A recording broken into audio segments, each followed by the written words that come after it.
মোহাম্মদ ইউনূসের খেল খতম, কারণ মোহাম্মদ ইউনূসের টাইম ওভার হয়ে গেছে। মোহাম্মদ ইউনূস আর বোধহয় সরকারটা চালাতে পারবে না। বেশিরভাগ উপদেষ্টা অপদার্থ। আমি আজ বলতেছি, মিলাই নেন, আজ থেকে 20 বছর পরে আসিফ নজরুল এই বিপ্লবের ভিলেন হিসাবে পরিচিতি পাবে। এবং আমি যদি চাই, আমি মাঠের ভিতরে শেখ হাসিনাকে বাংলাদেশে বেরাতে পারবো, কোনো বাপের ক্ষমতা নাই শেখ হাসিনাকে বেরানো বাংলাদেশে। ফাঁসি পর্যন্ত আমাদেরকে অপেক্ষা করা লাগবে না, তার আগেই আমাদেরকে শেষ করে দেওয়া। এবার শেখ হাসিনার ফাঁদে পা দিয়েছেন অন্তর্বর্তী সরকারের প্রধান উপদেষ্টা ডক্টর মোহাম্মদ ইউনূস। প্রিয় দর্শক, এই মাত্র পাওয়া খুবই গুরুত্বপূর্ণ ভিডিওতে আপনাকে স্বাগতম। দর্শক, আপনারা ভিডিওর থাম্বনেল দেখেই বুঝতে পেরেছেন আজকের ভিডিওটি কতটা গুরুত্বপূর্ণ হতে চলেছে। দর্শক, আজকের ভিডিওতে অনেক চাঞ্চল্যকর সব গোপন তথ্য ফাঁস করা হবে, তাই না টেনে সম্পূর্ণ ভিডিওটি দেখতে থাকুন এবং এই রকম আরো নিউজ শুনতে চ্যানেলটি সাবস্ক্রাইব করে আমাদের সাথেই থাকুন। তো চলুন দর্শক, কথা না বাড়ে আমরা মূল ভিডিওতে যাই। কাঙালের কথা বাসি হইলেই ফলে। আমি 5ই আগস্ট থেকে যা যা বলছিলাম ঠিক তাই ঘটতেছে। আমি কি বলছিলাম? 1 নাম্বার, ছাত্র উপদেষ্টা নেওয়াটা ভালো কাজ হয়েছে, আরো বেশি নেওয়া উচিত ছিল। ছাত্রদের মিনিস্ট্রিগুলো ভালো ফাংশন করতেছে, সত্য কিনা বলেন? শুনেন আমি কি বলছিলাম। অনেকের রিজার্ভেশন আছে ছাত্রদের উপদেষ্টা পরিষদে নেওয়ার ক্ষেত্রে। আমি মনে করি যে এইটা একটা পজিটিভ কাজ হয়েছে এবং এটা একটা ইন্টারেস্টিং এক্সারসাইজ হয়েছে। এটার জন্য আমি অভিনন্দন জানাই। এই এক্সপেরিমেন্ট যদি সফল হয় তাহলে বাংলাদেশের লোকেদের যারা কিন্তু পেতে হবে। এক্সারসাইজটা খুব ভালো হয়েছে। এক্সপেরিমেন্টে সফল হলে তরুণদের ব্যাপকভাবে রাজনীতিতে আকৃষ্ট করা যাবে এবং আমি মনে করি এই এক্সপেরিমেন্ট সফল হবে। 2 নাম্বার, বেশিরভাগ উপদেষ্টা অপদার্থ, এরা কোনো রেজাল্ট ডেলিভার করতে পারবে না। কথা সত্য কিনা বলেন?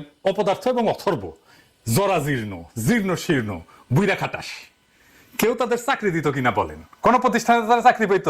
বুড়াগুলার হাইপার টেনশন, ডায়াবেটিস, কেউ দেখেন অ্যাডাল্ট ডায়াপার পরে পেশাব ধরে রাখতে পারে না, প্রোস্টেটের প্রবলেম। মহিলাদের কথা আর কইলাম না। যাই হোক, 3 নাম্বার, অস্বচ্ছ প্রক্রিয়া, ব্যক্তিগত পছন্দ অপছন্দের উপর ভিত্তি কইরা উপদেষ্টা পরিষদ গঠিত হয়েছে এবং যে সমস্ত নিয়োগগুলো হইতেছে সেগুলো তাই। আমি আর কইলাম না, নাম ধইরা তিক্ততা তৈরি করতেছি না, আর অনেক তিক্ততা তৈরি করছি, আর করব না। 4 নাম্বার, সুপ্র একটা সমস্যা, এটা না সরাইলে ঝামেলা হবে। ছাত্ররা কলে বুঝছে পরে ওয়াকার একটা ঝামেলা, সে বিকল্প ক্ষমতা কেন্দ্র তৈরি করতেছে। আপনি তো দেখছেন সামিও এটা নিয়ে লিখছে। আগে কলে আমি যখন কইছিলাম তখন সামি আমার উল্টা লিখছিল, দেখেছেন? 6 নাম্বার, আমি বলছিলাম এই সরকার জনপ্রিয়তা হারাইবে, হারাইছে, হারাইতেছে। 7 নাম্বার, আমি বলছিলাম ছাত্ররা জনপ্রিয়তা হারাইবে, হইছে। 8 নাম্বার, আমি বলছিলাম আওয়ামী লীগ ফিরে আসার চেষ্টা করবে, নানা জায়গায় ঝামেলা করবে, করছে। এর কারণ কি? কারণ হইতেছে বিপ্লব ওই প্রথম দিনেই বেহাত হয়ে গেছে।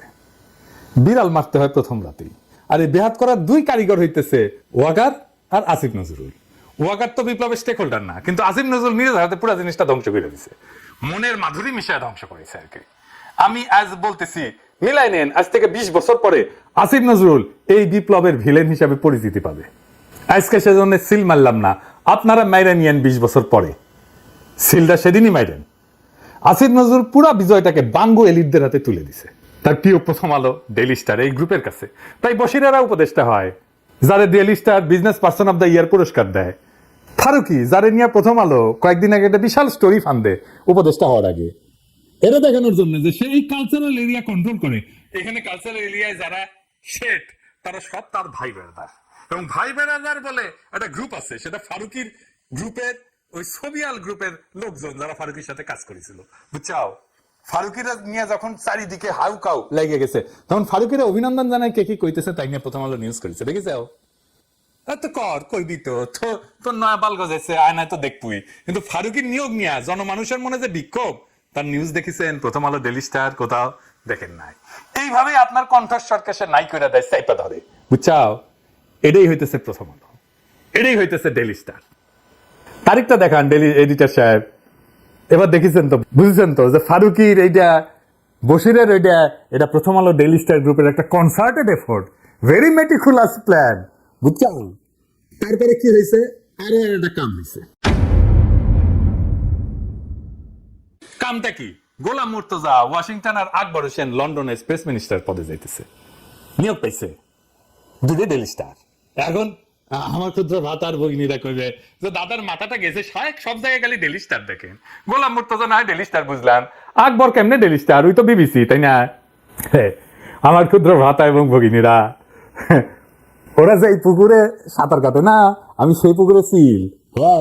এই যে দেখেন, বিবিসিতে যাওয়ার আগে ওই ডেইলি স্টারে ছিল আকবর, বুঝছাও? পশ্চিমে গরুর খামারে পাছায় ছাপ্পা দিয়ে দিত, গরুর মার্কার জন্য। বাঙ্গু এলিট হইতে এলে 5 সাইড ডেইলি স্টার আর প্রথম আলো ছাপ্পা থাকা জরুরি। আচ্ছা এডিটর সাহেব, এরপর থেকে যত বাঙ্গু এলিট পাইবেন না তার পাশার ছবি যদি পান উটি সিল মারবেন একেবারে। ডেইলি স্টার প্রথম আলো, জাউরা সিল বাদ, এখন ডেইলি স্টার প্রথম আলো সিল মেরে দেবো পাশায়। আমাদের এই বিজয়ের ফল ভোগ করতেছে ডেইলি স্টারের সাংবাদিক, যেই ডেইলি স্টার ছাত্রদের দুষ্কৃতিকারী বলছিল আর তাদের নির্মূল করতে হাসিনাকে সাহায্য করবে বলছিল। এই যে দেখেন, মাহফুজা নাম নিজে লিখেছিল। সেই ডেইলি স্টারের সাংবাদিক ছাড়া আমাদের পররাষ্ট্র মন্ত্রণালয় সাংবাদিক খুঁজে পায় না। তবে অবশ্য সুপারিশ করেছিল নাহিদ, হাঙ্গেরের প্রিয় নাহিদ ছাত্রটা। এই মাহফুজা নাম 7 সেপ্টেম্বর প্রফেসর ইউনূসের সাথে সাক্ষাৎ করে বলছিল 3 বছর পর্যন্ত প্রফেসর ইউনূস সরকারের কথা সুপারিশ করেছিল। দেখেন, প্রগতিশীল বিএনপি তো ডেইলি স্টারকে হেভি সাপোর্ট দিতেছে, তো তারে ধরে না কেন? 3 বছর থাকার সার্টিফিকেট যে দিছিল তখন ধরবে না কলে? তখন ওদের সমস্ত পৌরুষ পতায়া যাবে প্রগতিশীল বিএনপি। প্রগতিশীল তো ওদের সবসময় কলিকাতা হারবার লাগে আর কি, বুঝছাও। এবার আসেন আসিফ নজরুল প্রসঙ্গে আর একটা বিষয় আসি। এটা মাঝে এটা আগেই ধরবো ভাবিছিলাম, কিন্তু ওই যে জেনেভার যে ঝাড়ি খাইছে না, ওইটার জন্য একটু কয়েকদিন রিলিজ দিছিলাম।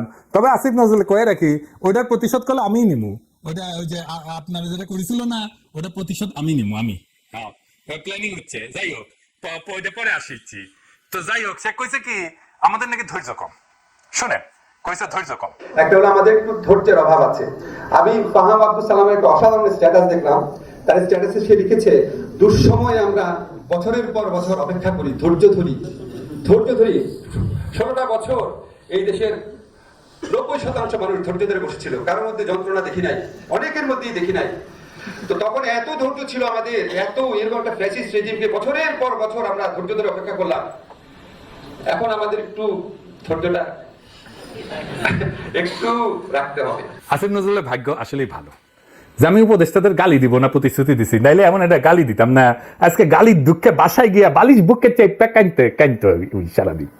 আচ্ছা বলেন তো, সব কইল ধৈর্য কম। আমরা কোন জিনিস চাইয়া অধৈর্য হয়েছি কন্ত? এই উপদেষ্টারা গালি খেয়েছে কি জন্যে বলেন তো? আমি কয়ে দিই, আসেন দেখি গালি। বৈষম্য বিরোধীদের সঙ্গে সরকারের দূরত্ব, পরামর্শ ছাত্র প্রতিনিধি বাড়ানোর। বিভিন্ন ইস্যুতে বৈষম্য বিরোধী ছাত্র আন্দোলনের সঙ্গে কিছুটা দূরত্ব তৈরি হয়েছে এবং এ দূরত্ব খোঁচাতেই সরকারের সঙ্গে আলোচনা চলছে বলে জানান বৈষম্য বিরোধী ছাত্র আন্দোলনের সমন্বয়ক মাহিন সরকার। এমতাবস্থায় উপদেষ্টা পরিষদে আরও ছাত্র প্রতিনিধি নেওয়ার পরামর্শ দিচ্ছেন বিশ্লেষকরা। শেখ হাসিনা সরকারের পতনের পর বৈষম্য বিরোধী ছাত্র আন্দোলনের পরামর্শ অনুযায়ী গঠিত হয় অন্তর্বর্তী সরকার। প্রথম থেকে চাপ প্রয়োগকারী গোষ্ঠী হিসেবে নানা ইস্যুতে অন্তর্বর্তী সরকারকে পরামর্শ দিয়ে আসার কথা বলেছেন বৈষম্য বিরোধী ছাত্র আন্দোলনের নেতারা। তবে অন্তর্বর্তী সরকারের 3 মাস না যেতেই কয়েকটি ইস্যুতে অসন্তোষ দেখা যায় বৈষম্য বিরোধী ছাত্র আন্দোলনের নেতারা। মাহিন সরকার বলেন, কিছু কিছু জায়গা আছে যেখানে বিরোধিতা করা যায় এবং আমরা সেটা করছি। তিনি আরো জানান, এই সরকারের ব্যর্থ করে দেওয়ার মতো অবস্থানে আমরা যাব না, সেটা আমাদের উদ্দেশ্য নয়, কারণ এটি জাতীয় ঐক্যমত্যের সরকার। ঢাকা বিশ্ববিদ্যালয়ের রাষ্ট্রবিজ্ঞানের অধ্যাপক ও রাজনৈতিক বিশ্লেষক সাব্বির আহমেদ বলেন, ছাত্রদের সঙ্গে দূরত্ব বাড়লে অস্থিরতা পড়বে অন্তর্বর্তী সরকারের, এজন্য উপদেষ্টা পরিষদে আরও ছাত্র প্রতিনিধি নেওয়ার পরামর্শ তার। তিনি বলেন, যারা জীবন দিল বা যারা স্যাক্রিফাইস করলো ওই অংশের মধ্যে কিন্তু কোনো প্রতিনিধি নাই, ওখান থেকে একটু বাড়ানো যেতে পারে।